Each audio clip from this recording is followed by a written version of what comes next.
Now pause for 5 seconds and you can start.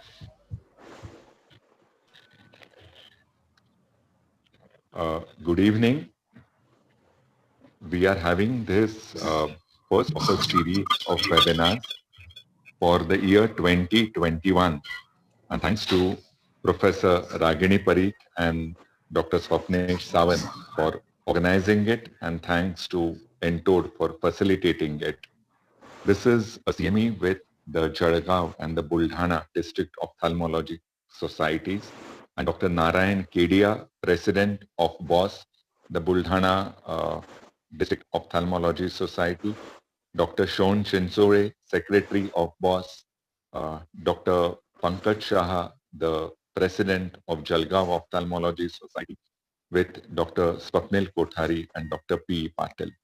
So without further ado, I will hand over this to Professor Ragini Parikh. So she'll start off with the scientific deliberations. Thank you so much, Dr. Parikshit Bhai.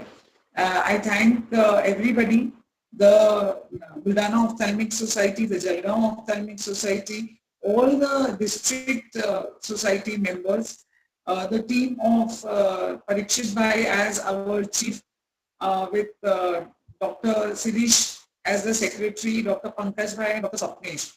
I think all of us have made a lot of effort.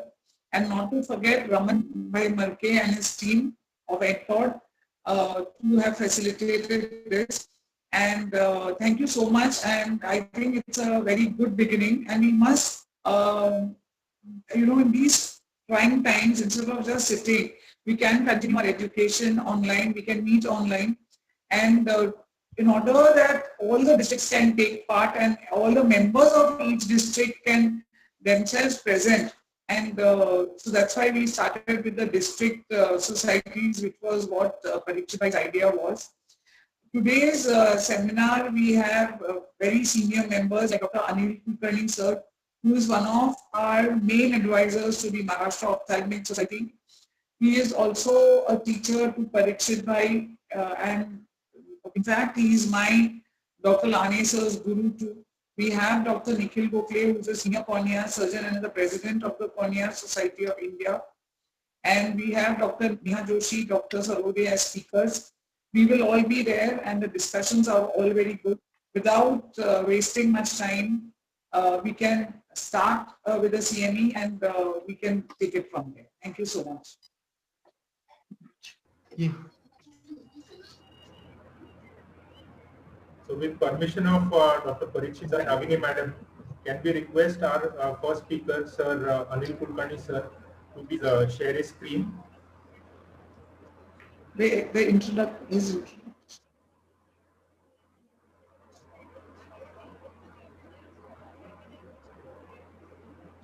Professor N. Kulkarni sir needs no introduction. He is Shirish's teacher, my teacher, and sir is an excellent cataract surgeon, and well, we all look forward to learning from him and hearing from him all the time. Can you share your screen, sir? Sir, your mic is muted.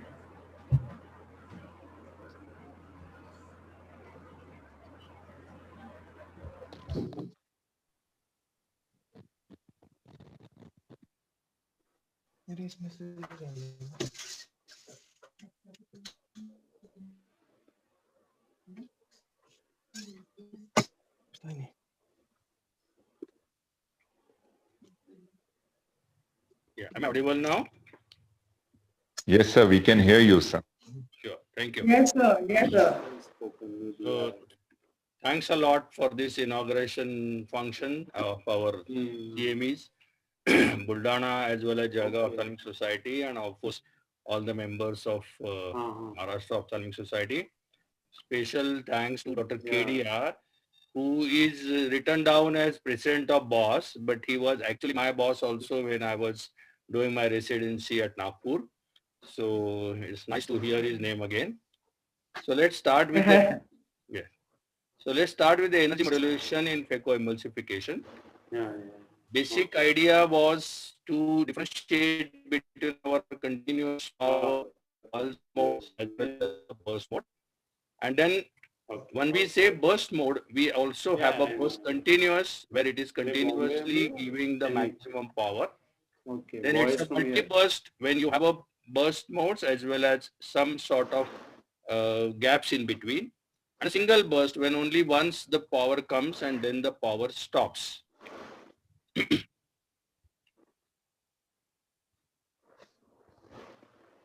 When we say rest and burst, that exactly means that burst is when the ultrasound is on. This will emulsify or break the nucleus. And rest is something where the ultrasound is off, which will clear the tissue and dissipate the heat.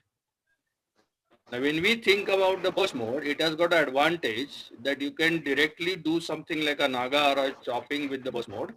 You enter the nucleus and then directly chop it. So even if you are using more power, basically the effective phaco time becomes much less. Now, why do we need this modulation? It's because we have to prevent chatter, we have to prevent turbulence into the anterior chamber, we need to prevent mood burn as well as wastage of power inside the anterior chamber. The single most important predictor of good vision, clear cornea postoperatively is the total amount of phaco energy, which is calculated in the form of effective phaco time, EPT or CDE. So for that, we have these different technologies like a white star technology, hyperpulse, torsional, as well as the transversal. Now, cold phaco technology came around 20 years back and was quite popular because we had the micro burst and micro rest cycles in the delivery of the power, and that's why it eliminated the heat buildup. At the same time, the idea was that supposing you are going to give this much amplitude of the power, then this power, say about 20 milliseconds or 40 milliseconds, is also divided again into 5 milliseconds, followed by another 5 milliseconds. That means we can get what is called the pulsed micropulses. This will save more energy, but the efficiency will be maintained. Now, if you just think about it, continuous mode is something where you have a continuous power. Pulse mode is you have a power and then there is a rest. While a white star or a cold phaco mode is that power is also broken into small segments. And that is the advantage of it.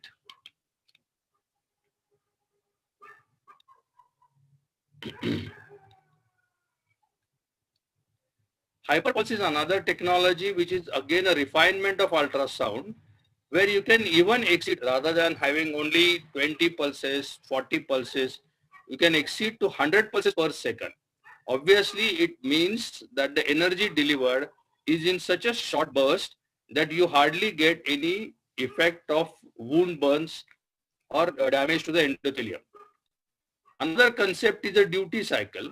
This refers to the percentage of time that the ultrasound is on. Supposing you give a energy for 50% time and then another 50% time the rest period is there, we will call it as a 50% duty cycle. If 20% time the energy is delivered, 80% time there is rest, we will call it as a 20% duty cycle. This off period is the one which will help in the aspiration of nuclear fragments. So supposing we want to do a sculpting, there will be more amount of energy, less amount of gap. If you talk about chopping, there will be less energy and at the same time more amount of gap will be provided. So for a sculpting, we need a duty cycle which is higher. For chopping, we need a duty cycle which is smaller or which is less. So if you are going to do a stop and chop, then you can realize that you need much more power, but this power will be restricted for trenching alone. And once the trenching is complete, we will be doing a chopping so that the energy delivered will be much less afterwards. At the same time, if it's a very hard nucleus which you come across every time, then in those cases, you will find that it's not sufficient to do only trenching. You require a big crater to be formed in between so that the peripheral nucleus which remains can be then chopped and then it can be aspirated. There is another way of modulation that is called as the ICE, or increased control and efficiency. This has the advantage that whatever power we are delivering, we have an additional 1 millisecond punch which is given. This is something which will slightly make that nucleus go away for a fraction of a second, and that creates a space from which the vacuum can be generated, and you will get multiple air bubbles giving rise to cavitational energy. So this advanced pulse shaping which is there, which produces more cavitation, and then it reduces effective phaco time.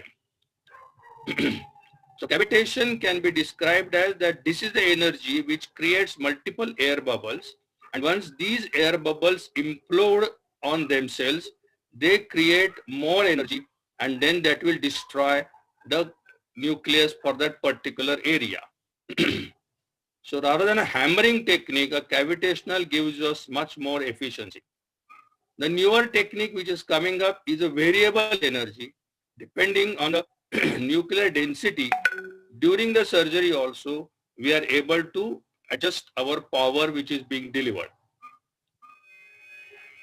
The vertical chopping which the Pfeiffer and then Dr. Vasavda who popularized is something where we are using a torsional energy more than a longitudinal energy.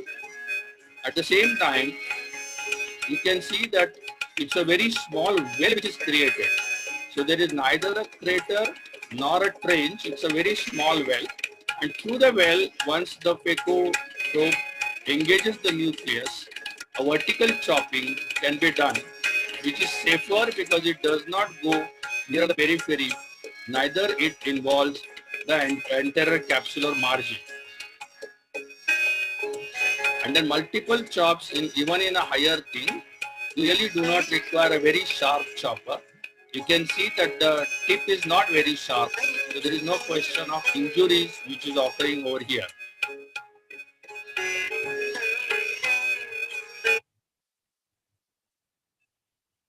If you find a very soft lens or a nucleus, obviously what we require is a sequential pulse removal of inner nuclear girdle. In that case, we are going to use minimum power, and you can see that usually the pulses are high, something like a micro pulses. Only torsional power will be used, and within even 1 second of power, you will be able to take out the nucleus, and this obviously is not going to use much amount of energy. The next step is an intelligent phaco, where we keep the material at a shearing plane longer during the emulsification. This has an advantage that it reduces occlusions, and that is how usually it leverages the benefits of both torsional as well as longitudinal phaco. Now what we have additional one is something like a different balance tip or intrepid tip. I'll just show you how it looks like. This is how it looks like. The advantage is that this is something where the movements of torsion is at the tip and not at the hub of the needle. And that is why the incision remains safer and all the energy is delivered at the tip alone. And this obviously has to be associated with a special kind of sleeve which allows the water to flow and thereby cooling the tip. So in summary, we usually need what is called as a combination of a cold phaco, low or high duty cycles depending on the nuclear density, a variable energy, a power pulse or even hyperpulses, a balance energy or a less EPT, active fluidics, a torsional phaco rather than only longitudinal phaco, and IP or intelligent phaco. All these combination together is the key to energy modulation in phaco, and this will address any grade in a single setting for the best results for the patients. Thank you for your patient hearing.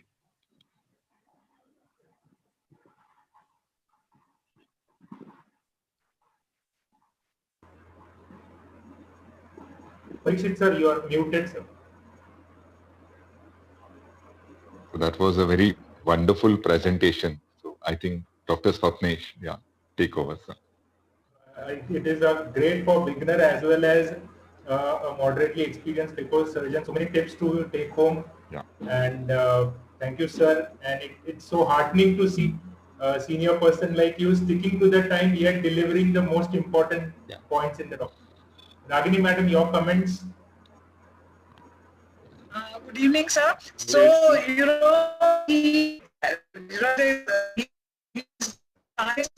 and the most important thing is that he believes that your basics should be right, and then only you can go on doing things. And the best thing about him, which we should all learn, is that he changed with changing times. He's Lanes's teacher, and he probably started with intracapsular, then extracapsular. But he's doing and teaching SICS, he's doing and teaching phaco, and I have conducted courses with him in the United States also.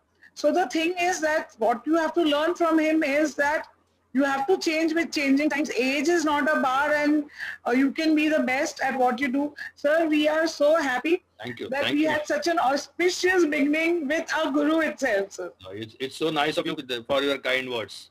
Thank you, madam. Sir, they are true. Thank you. Madam, any questions from the audience we'll address at the end because there are still questions coming in. Yes, yes. So we can take questions at the end, or if you want to discuss for 5 minutes, we can take them now so that the topic is discussed. Raman is sharing the link. I think it will take about 2-3 minutes for the questions to stream in. Okay, then we can take them later on. Sure. Yes. That's fine.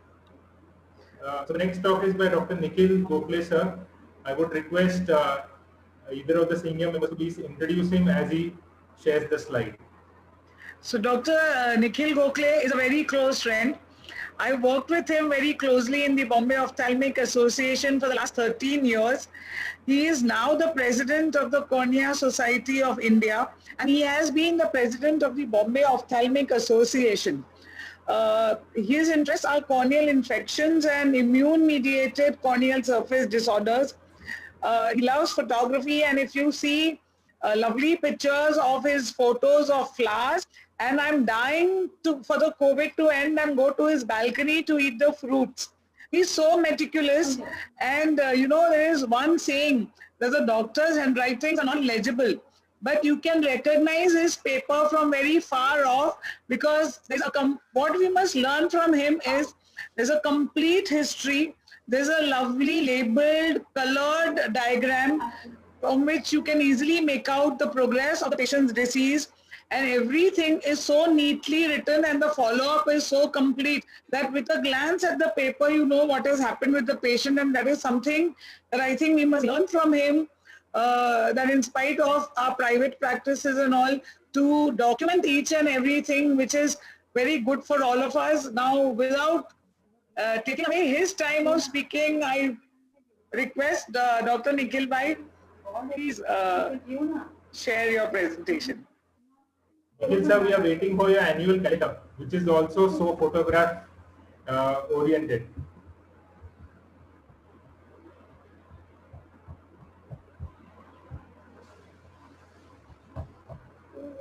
So you're muted.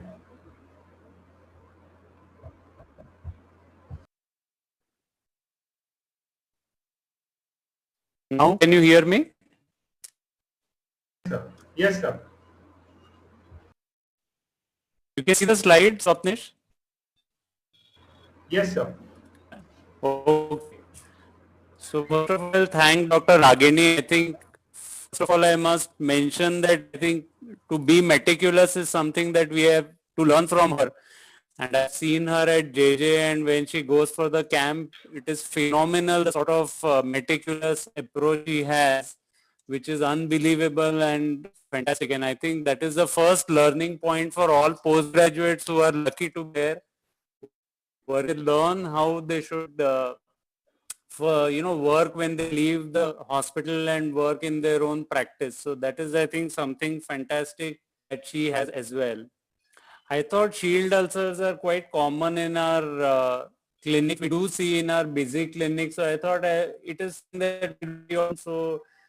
I thought I will just share you in next 8 minutes about how do we manage them. So why do the shield ulcer form? Basically, there can be two mechanisms. One, because the cobblestones cause mechanical trauma to the corneal epithelium. And second, we know inflammatory mediators cause toxic changes and cause inflammatory injury to the epithelium on the corneal surface. As a result of which, initially we might see punctate staining or corneal erosions. We know when the allergy is severe, it starts looking like a gray-white epithelium, which we call as a coarse keratopathy. And over a period of time, this can turn into a macro erosion, which is a little larger breakdown of the epithelium, and then we can get a frank epithelial defect. The shield ulcers have been traditionally classified by Cameroon to 3 grades. The grade 1 is when there is a clear base. That means there is the defect with a clear sort of appearance. Grade 2 is the base is yellowish or gray-white in color. And grade 3 is when it is elevated with a plaque formation. So why does the base get opalescent or plaque-like formation is because of deposits of proteins which are leaked out from the eosinophils, which may be the major protein and the eosinophil cationic proteins, and they form like a lamination, they form a thick inflammatory membrane over the Bowman's membrane. So in general, when we have a early ulcer where the base is clear, usually controlling the allergy will itself help to heal the ulcer. However, in ulcers where there is a opalescence of the base because of the deposition of these proteins, the deposits prevent the epithelium from sliding over. So you need to debride it. Otherwise, the epithelium doesn't heal by just giving steroids or by giving anti-allergy medications. And when you have a plaque which is elevated and thick, we need to debride it. And what we need to understand is that we are talking of steroids in the presence of an epithelial breakdown. So we are always concerned that there may be infection, which may be there or which may occur once we give steroids in an eye where the child is rubbing. So we need to be very careful to rule it out or to watch for it whenever we are treating these patients. So what I thought was recently I had made 2 small videos just edited because a lot of people were asking about how to give supratarsal steroid and so on. So I'll show you 2 cases and then if there are any questions, I will answer them. So basically, as you can see, this is a fairly large ulcer which is invading into the visual axis and the base looks gray-white. So what you need to do is it doesn't heal with medical therapy alone by giving drops sometimes. So you need to debride the surface. Remember that the dissection, you don't have to go lamellar or don't have to cut across a tissue, but just very gently debride even with the blunt side of the blade so that you remove these deposits, and these deposits will extend about 1 millimeter below the epithelial defect edge as well. So you need to retract the epithelium at the edges and debride it. Why do we debride it? Because it prevents the epithelium cannot heal over this abnormal depositions. So the ulcer will never heal because these depositions are like a barrier to the formation of basement membrane complexes. And these depositions, if you scrape off well gently, it will not leave significant amount of scarring or injury to the basement membrane. So depending on how long the ulcer is, you might have to be a little bit more patient, as you can see here. And then you evert the eyelid. You can use supratarsal steroids. And usually a small amount of triamcinolone or dexamethasone can be injected. Of course, we are always worried about steroid response in pediatric age group. So I'll just go to the next slide. So the second patient that I wanted to show you was a shield ulcer where there was a suspected infection. So this was a patient who came to me in May 2019 with a chronic shield ulcer, not responding to steroid for about 1 to 2 months. There was a plaque, and as I've mentioned, there is a little bit of an infiltrate, as you can see here. Now we need to understand these deposits on the surface. So if you scrape off everything, normally the underlying stroma should be clear.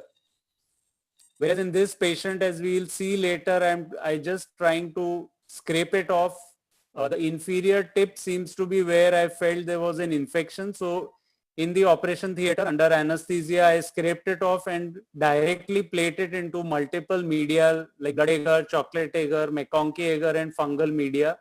There is a thick plaque superiorly which you can shave off, which should be done in one single plane. Ideally, here you can see the dissection is a little bit irregular later because of maybe the infection, the plaque is not coming out in a single plane. Otherwise, it will normally come out in a single plane. And as I mentioned, you can see that the stroma is still hazy and infiltrated.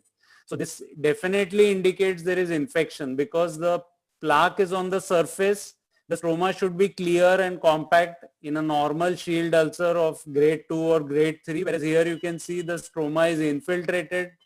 So therefore, there is a strong possibility that there is infection. So we send this media to culture, and on culture, Streptococcus viridans was isolated. So we treated this patient with vancomycin, and initially he got worse because we had to withdraw the steroids. However, over 2 months he fully recovered. After that, we gave him tacrolimus and cyclosporin drops, and he was doing well. But these patients typically with severe allergy often have recurrent allergy and recurrent ulcers. So now this is a corneal scar, and this is in January 2020, you can see an extremely tiny sort of ulceration, which is a new ulceration over the area, which was again not responding to just drops alone. So I just debrided it just to tell you that these things can keep coming back again and again.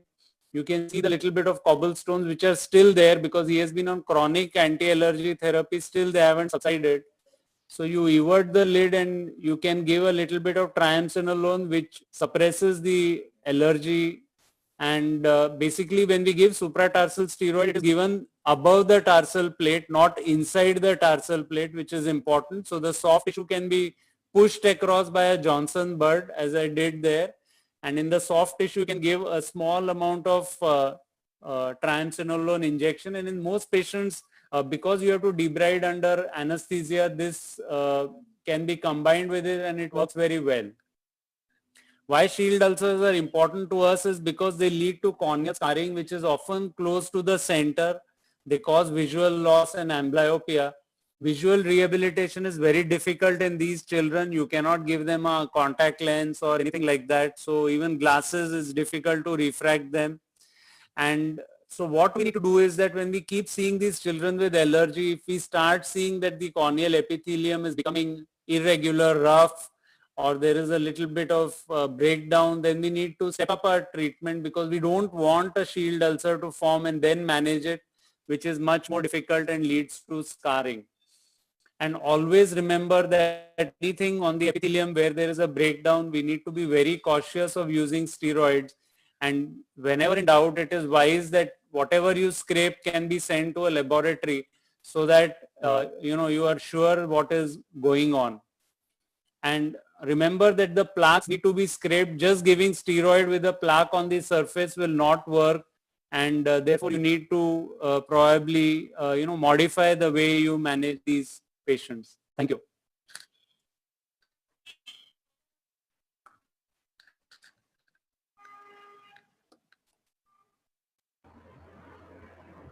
Thank you so much, Nikhil bhai.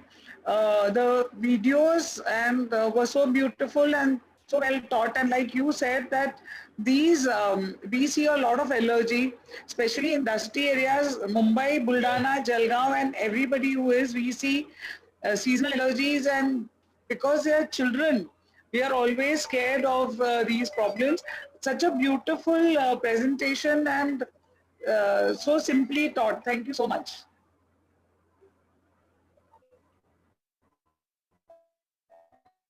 We have 100 viewers in this pandemic of webinars, which is a heartening achievement for MOS. And so thank you, Nikhil sir. Just one question we have on the chat is role of bifurtastin, which is a new kid on the block for allergy in these particular situations. So we need to remember that basically when we have different forms of allergy. So when we have what we call as seasonal allergy which often occurs in elderly people or older patients, younger patients. Probably antihistaminics and mast cell stabilizers, they play a good role in giving symptomatic relief. But when we have patients who have vernal keratoconjunctivitis where there is corneal involvement, it is an immune mediated phenomena where giving any histaminic or mast cell stabilizer alone is not going to be effective. So we need to use them definitely because they reduce symptoms and itching. But whenever the case is severe, we need to resort to using cyclosporin or tacrolimus or other drugs as well. Often people ask how is bipotastine, olopatadine, and we have so many new molecules which are coming up.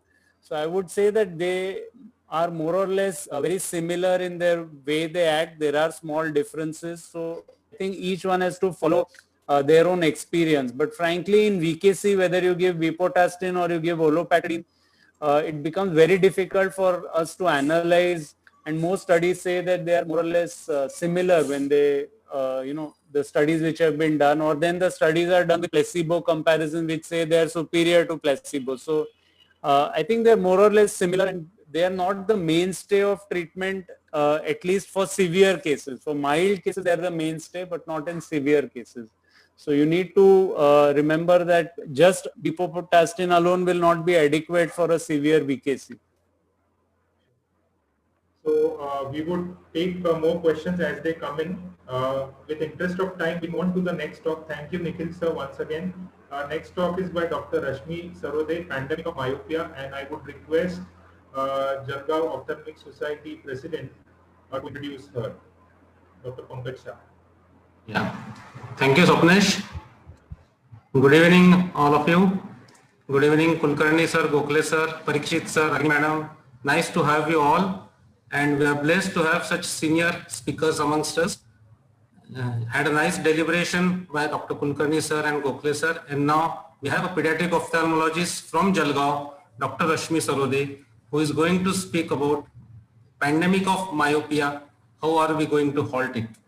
So she has done a pediatric comprehensive fellowship from Chitrakoot, and she has been a fellow under Dr. Mihir Kothari also. And now let's see how she is going to stop the pandemic of myopia. Yes, Rashmi, over to you. Thank you, sir.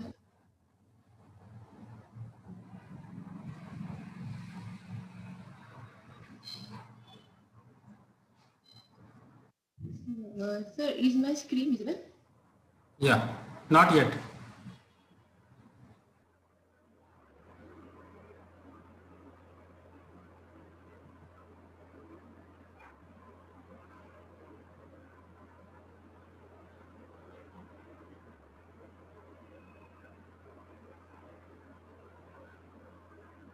Okay, I hope it's visible now. Yes, we can see it. Yes, go ahead. A very good evening, everyone. So, whole world currently is successfully battling through the pandemic of COVID. But we as ophthalmologists are about to face a hidden pandemic of myopia induced by current situation of lockdown and sudden exponential rise in myopia basically is a multifactorial disease which is non-nutritional and has modifiable risk factors, with most important risk factor being decreased outdoor activity and increased screen time. So according to IMI definition, myopia is a refractive state of an unaccommodated eye which focuses parallel rays of light in front of the retina. So it essentially excludes the spasm of accommodation. There are multiple classifications of myopia according to age of onset, according to degree and magnitude of myopia, according to structural changes caused by myopia, and the lenticular or curvature myopia. But in current scenario, what is new is the types of myopia based on response to atropine, and we will elaborate on each type.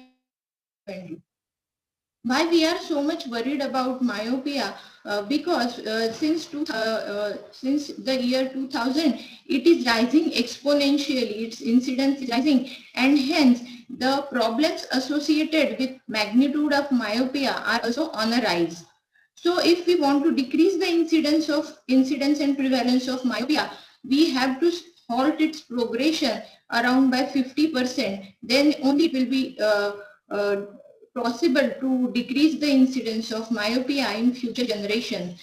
So our aim should be to decrease its progress to less than or equal to 0.5 diopter per 6 months, and the target should be to achieve to keep it below 6 diopters up to the age of 18 years. What essentially works for myopia, as we all know, full correction of the spectacle with constant use, and the next is lifestyle modification. In addition to it, atropine comes into a role. Atropine sulfate monohydrate as a molecule, it is a competitive reversible muscarinic receptor blocker which inhibits glycosaminoglycan formation and hence inhibits the progressive axial lengthening. The another hypothesis of mechanism of action is by inducing mydriasis leading to light stimulation and nitrous oxide and dopamine synthesis. So it came basically into picture after ATOM 1 and ATOM 2 studies, which were a large placebo-controlled double-mask trials, and we shown that 0.01%, that is low dose of atropine, is also effective in controlling and combating myopia. So in November 2017, the low dose atropine became commercially available, and since then it is being used because its efficacy and safety it shows constant efficacy and safety irrespective of age, gender or ethnicity worldwide. It reduces baseline progression of myopia about 50 to 60% with tolerable and least side effects of least photopic pupil dilatation, and hence we don't require any photogray or additional lenses with it, which makes it cost effective. So where exactly atropine is useful? Yes, in school age myopia, in rebound myopia, in breakthrough myopia where patient was maintaining a slow and steady progression, but due to hormonal change in hormonal milieu or change in environmental conditions, there is now sudden rise in progression of myopia. Then next comes the out of age range school myopia, where the behavior of myopia is exactly like the school myopia, but the age of onset differs. Then in pseudophakic myopic progression, and currently the new is to use it for pre-myopia. So when to use it for pre-myopia? Pre-myopia basically is the myopia of up to minus 0.5 diopter, when it has increased likelihood of myopia progression and one of the following risk factors, then we can use low dose atropine to prevent the myopia. The risk factors included are one or more parents with high myopia and the sibling with progressive myopia. Myopia calculators like Brain-Holden calculator can be used, and the myopia charting should be done subsequently to monitor the progress when we start low dose atropine. So after starting the myopia, after starting the low dose atropine, the most important question remains parents always ask us up to when to continue it. So minimum duration of treatment should be at least for 2 years, and then rather than stopping it abruptly, we should taper it to prevent rebound myopia. Still, rebound myopia has incidence of 24% according to ATOM 2 study, but best part is the amount of progression will be always less than the baseline progression, and it will never shoot up like shown in the figure. And it is more common and frequent with higher concentration of myopia, higher concentration of atropine is used, like 1%. It is more common in the low birth weight and premature infants, and the treatment remains simple, that is to again restart the atropine. Then the next entity comes is the breakthrough myopia, which was consistently not progressing over 1 year, but now it is started progressing again due to change in the environmental condition or the hormonal milieu of the patient. Before labeling directly as a drug failure, we have to check for drop failure, and what implies for drop failure is we have to check the compliance of the patient for the drop installation. As the bioavailability of the drop and concentration of the drop is very less, we have to induce a proper technique to put the drop in the lying down position and to close the eyes for at least 1 to 5 minutes after instilling the eye drops. After ruling out these factors, the failures come into action where the drug is not effective in controlling myopia, and it is possible in young age patients, patients having higher myopia at baseline, patients having excessive near activities and poor outdoor activities and exposure to sunlight. So again, the suboptimal or breakthrough myopia is treated with full correction of spectacles and training them for optimal drop use and then escalating the treatment. Now, when should we not use the drug? That is when there is lack of documented progression for at least for last 1 year, and when there is atropine allergy. Atropine allergy incidence is very less with low dose atropine, but with 1% atropine, the incidence is higher, and it is shown as mainly the periocular area itching and burning sensation is present, and we have to stop or withdraw the atropine for few days, let the skin changes reverse, and then we again can reintroduce the atropine with change of brand. This is the protocol developed by Dr. Mihir Kothari sir at Jyotirmay Eye Hospital, which we used to follow for suspected atropine allergy patients. And still, if the patient doesn't come to us within time, then he can land up in the hypopigmented patches, and they are, unfortunately, they are permanent. We have to stop atropine permanently in these cases. Nowadays, new entity is coming to our view that due to low dose atropine use, that is convergence excessive consecutive esotropia, which is specially seen in operated cases of intermittent exotropia. It is caused mainly by incomplete cycloplasia caused by low dose atropine. But the best part is it is completely reversible when we stop the low dose atropine. So we have to be very cautious if we are starting low dose atropine in post-op patients of intermittent exotropia, because they have a very fragile fusion and it can break easily after starting low dose atropine and induce consecutive esotropia. Even after doing all the things and maintaining good visual hygiene, some patients are stubborn, some patients of stubborn myopia continue to progress. Then we have to shift or increase the doses of low dose atropine to twice a daily. Even after that, if the myopia is progressing, then we have to switch to 1% atropine. So to summarize, we have to induce minimum 60 to 90 minutes of outdoor daylight activity. We should tell them to break the near activity with a 30-minute break, and to decrease the screen time as less as possible in current scenario. And yes, the low dose atropine with escalation to 1% atropine is really useful to halt the myopia progression, but watchful for atropine allergy and CECT. Yes, thank you very much. And thanks to my mentor who had done tremendous amount of work in atropine, and I also learned a lot from him. Thank you for your patience hearing.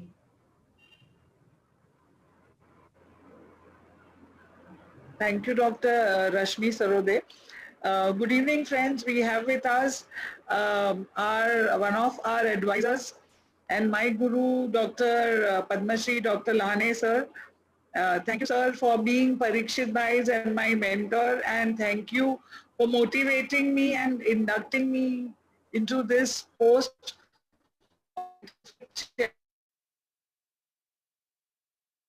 Kedia sir, you and all the senior teachers and friends who are here for this auspicious beginning. And of course, the beginning has started with MOS, the Buldana Ophthalmic Society, and Jalgaon.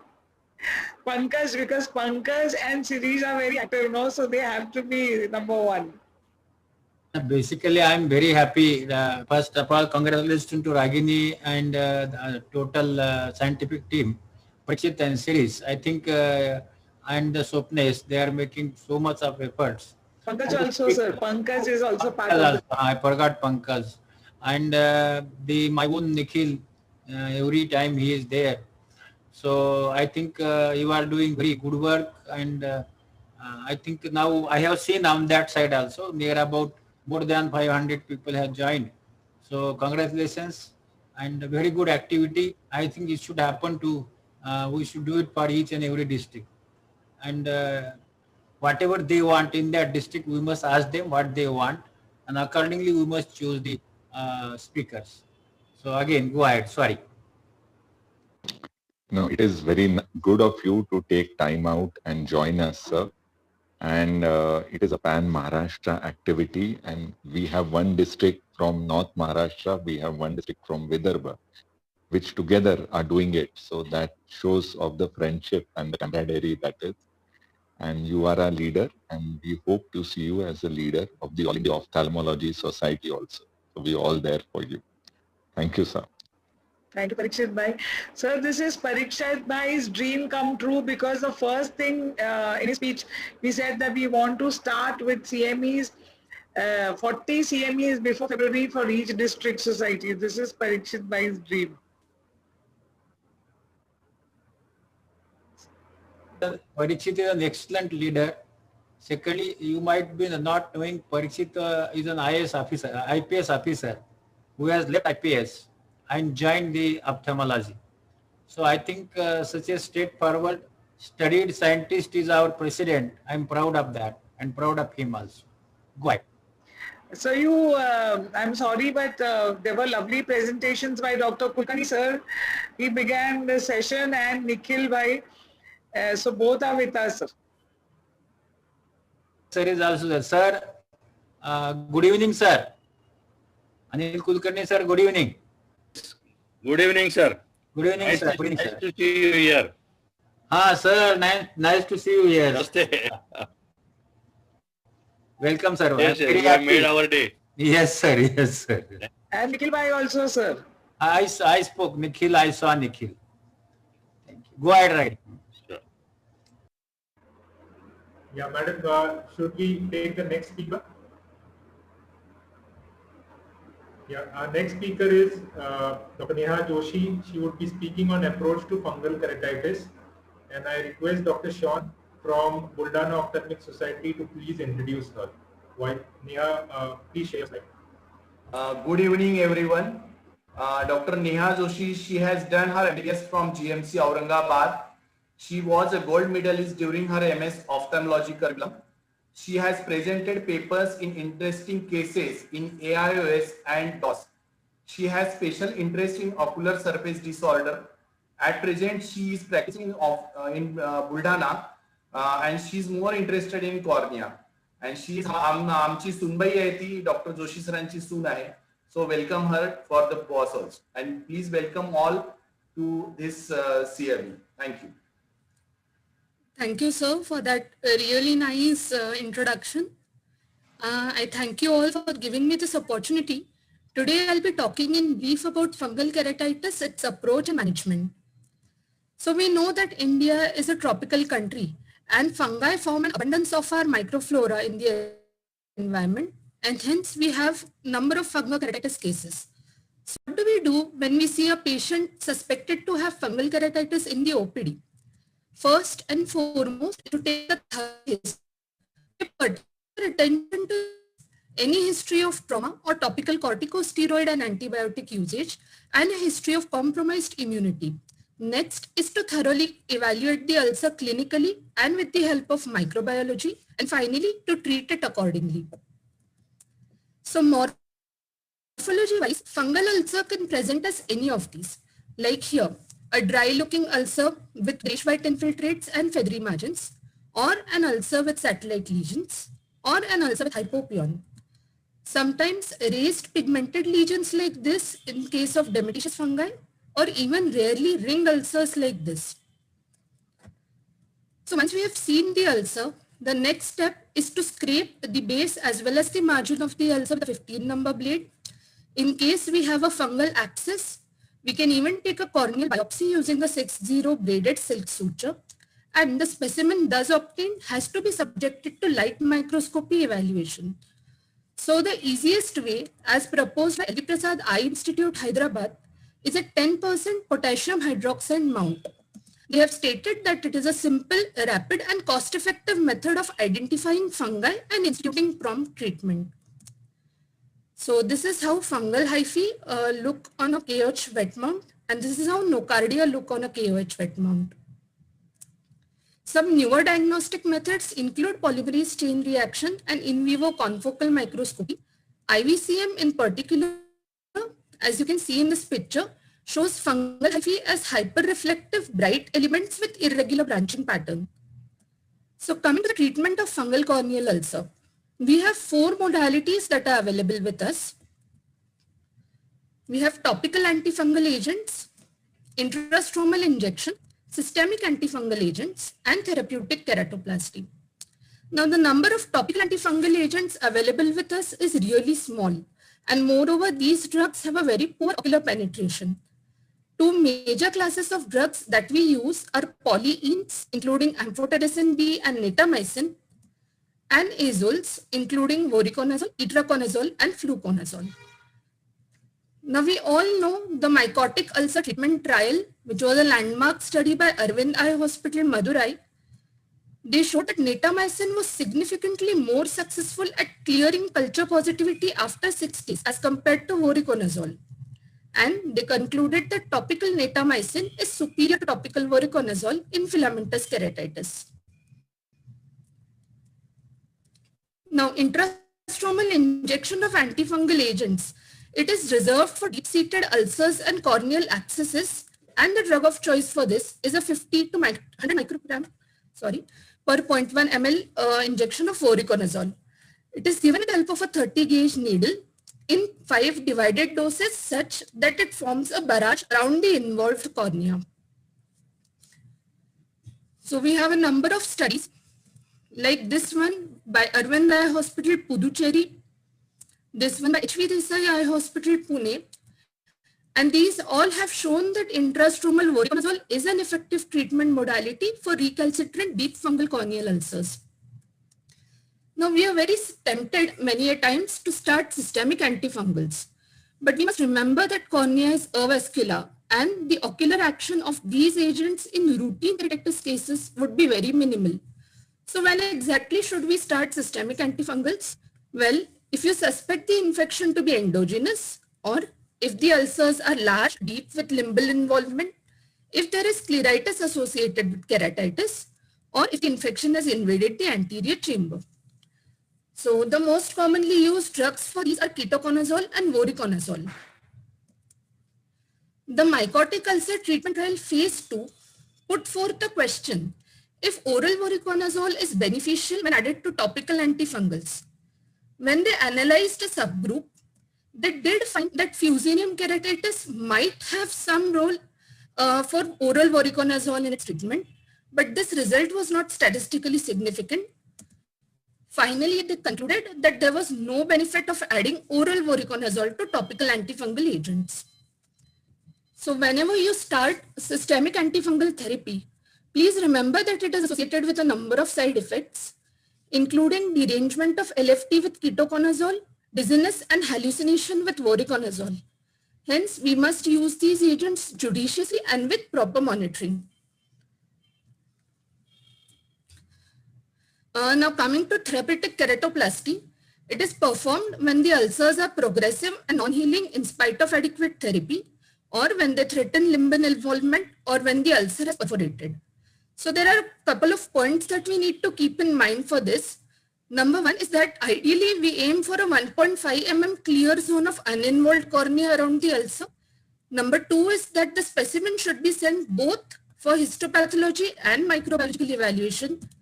And number three is that since the risk for reinfection is high, we always withhold topical corticosteroids for a period of at least 3 weeks post-surgery. So now coming to some newer updates in relation with fungal keratitis.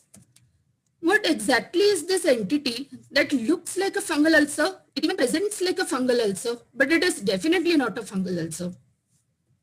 Well, enter a new organism, Phacoemulsification insidiosum, which is an oomycete, a virulent organism which is notorious for causing severe keratitis. And the worst part is that it can mimic fungal keratitis in appearance. So notice that outwardly these ulcers may look like fungal keratitis. But as you can see in the first picture, there are some tentacle-like extensions from the main ulcer body. As you can see in the second picture, there are some grayish-white subepithelial infiltrates around the ulcer. In the third picture, you can see a peripheral furrowing from around 2 to 4 o'clock. The fourth picture shows all these features, which are really typical for Pythium keratitis. So when should we suspect our patient to have Pythium? If the ulcer is non-responsive to maximal therapy, or if it is worsening in spite of maximal therapy, or if the patient has got a reinfection after keratoplasty, or if the patient has a history of multiple failed keratoplasties, this is when we suspect the patient to have Pythium keratitis. The usual treatment of Pythium is with 0.2% linezolid and 1% azithromycin applied topically with 500 milligram azithromycin orally. Few cases have also been shown to respond to 1% itraconazole. Needless to say, many of these patients do not respond to medical therapy and they need therapeutic keratoplasty. There is another very nice, very novel therapy that has been put forward by the Pharma Eye Institute, and that is rose Bengal photodynamic antimicrobial therapy. So in their case report, a fusarium positive patient who was already worsening on maximal antifungal therapy was given 2 sessions of rose Bengal PDT using 0.1% rose Bengal and a 518 nanometer green irradiation. 2 such sessions were performed, and as you can see in this series of pictures, the second photo shows the presentation of the patient just before the first session. The last photo shows a healed, scarred cornea with a quiet eye after 2 sessions of rose Bengal PDT. The Bascom-Palmer Institute has concluded that rose Bengal PDT could be useful in resistant infectious keratitis, but definitely we need more studies to validate this therapy. So in conclusion, fungal keratitis is indeed a marathon, but with patience and a thorough evaluation, we can definitely overcome this menace. Thank you all for a patient listening. Thank you. Thank you, Dr. Neha. What a wonderful presentation. Dr. Rashmi Sarode and Dr. Neha Joshi, I think that, you know, we at one end of the spectrum, senior doctors like Kulkarni sir and Dr. Nikhil bhai, and the other end of the spectrum, we had these young, beautiful surgeons. Both of them did so well. They talked about day-to-day topics which are very pertinent today, one with the pandemic and one with the corneal ulcer. And they stuck to the basics and also went to the advanced therapy. I think that they have done so well. So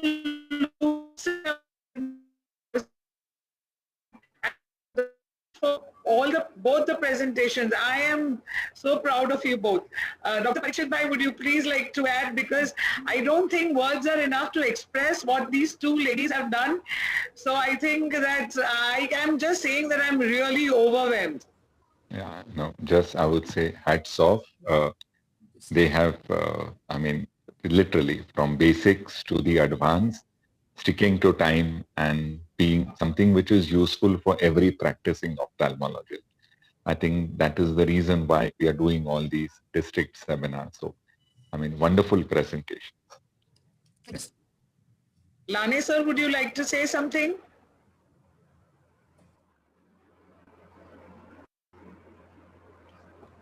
Topic chosen was very good.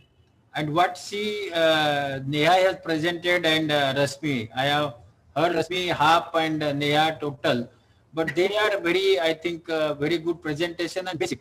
It is what is required, what is to be done, what is to be seen, how to go ahead, how to give injection. I think that is required basically when we are practicing. So really very good. I appreciate both of you.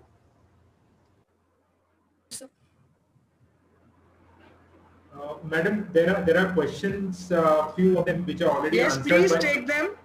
Dr. Swapnesh, please take them. Yeah, few already are answered by our speakers. So, question is for Dr. Anil Kulkarni sir. So the audience wants to know your energy settings for hard cataract versus a soft cataract. Very hard cataract versus a soft cataract. Basically, as I said, the energy setting will depend on the nuclear density. It's not a question like earlier when we used to operate on Phaco, we used to have a fixed settings. Depending on that, okay, for trenching, you will use say 50 to 60%. Then for chopping, you will use around 30 to 40%. As well as for your removal of the quadrants, you will use about 30%. So those are standard ones. That is something which you can do. What is more important is there should be more of Phaco aspiration, so that what we should have a slightly higher vacuum which does not reduce you or does not produce flattering of the anterior chamber, but you should actually do more Phaco aspiration than the Phacoemulsification. So energy, every machine will give you sufficient energy to break the nucleus. But what you should realize is that energy is not only one.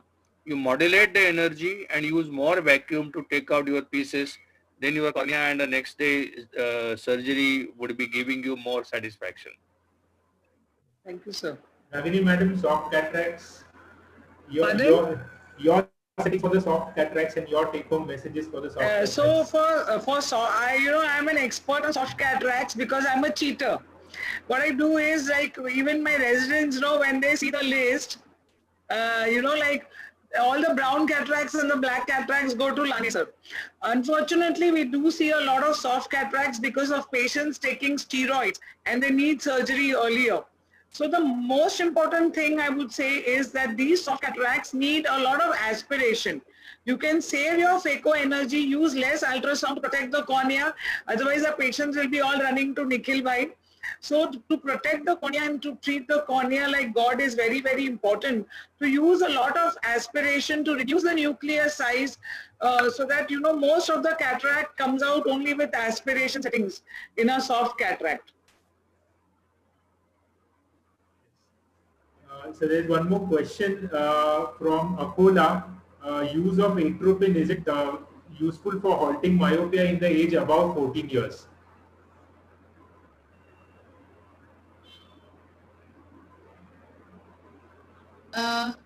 As we are expecting the growth spurt around 18 years, if the height is still increasing, the axial ray increasing and the myopia progression is still going on.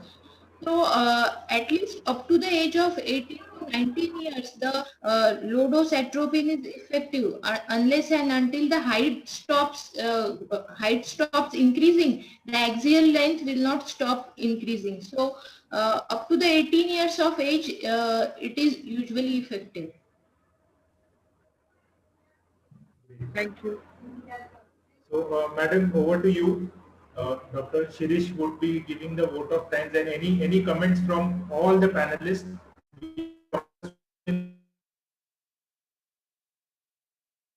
Also, who is the chairman for this? Dr. Swapnil Kothari, would you like to say something?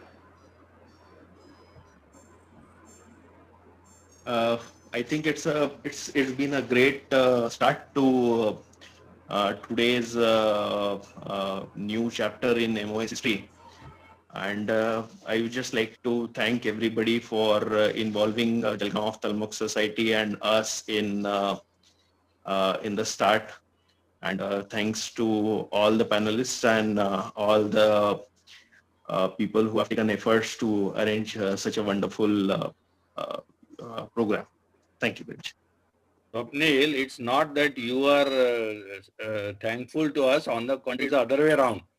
We are thankful. We are all thankful for to involving us, and really the presentations from the district places, including both the girls, were so nice that I think you don't need so-called senior people next time. You can have these people who have far better way of presentation and doing it. We would be really happy listeners from the next time. So you cannot. Sir, I differ. Though you are my guru, students are definitely, I think I appreciate them. But yes, the Anil Kulkarni sir is required for each and every presentation because he is a guru. And once guru is there, then we are in the discipline. So he is required. Okay, sir. Fine. Sir, I agree with you, Lane, sir. Sir, I agree with you not because you are my teacher, but there is a place for everything. Wisdom comes with age. So we are a combination of everything, and it's a beautiful combination. Anil Kulkarni sir, we are not going to let you go so easily. No, that's fine. Agreed. No problem. Yes, sir. So really, I think Sean was the first one who said that I'll be the first one to go, and he took the initiative. I told him, please talk, but he said, no, I don't want to. But he was, you know, when we had a meeting, and to start with these district societies, even without.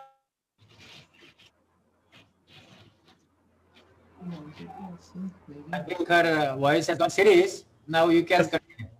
Yes, sir. Yes, sir. Good evening, everyone. It was indeed a very good and very informative CME covering all bases of Phaco's, corneas, myopia, everything.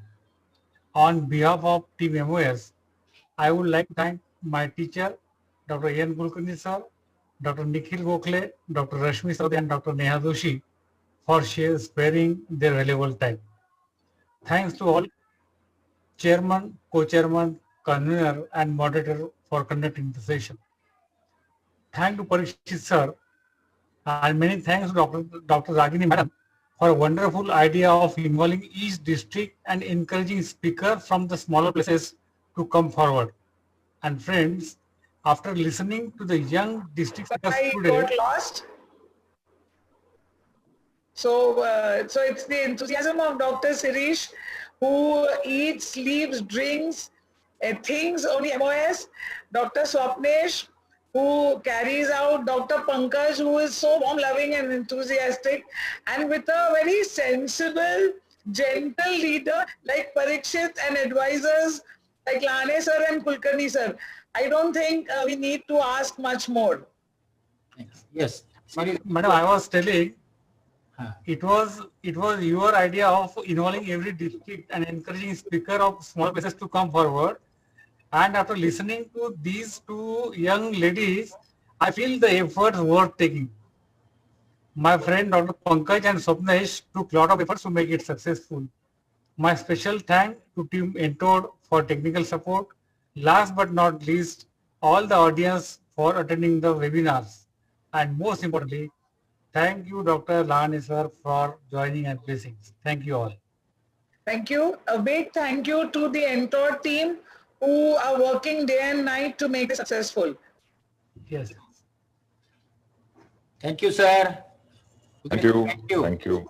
Thank you to Good night, everybody sir. and all the audience and all the district people who joined to make this successful. Thank you. Thank you. Okay. Good Thank night. you. Thank you, sir. Good night. Thank you. Thank you. Good Thank night. you, everybody. Thank you, Swapnesh. Thank you, Parikshit. Thank you, Sean.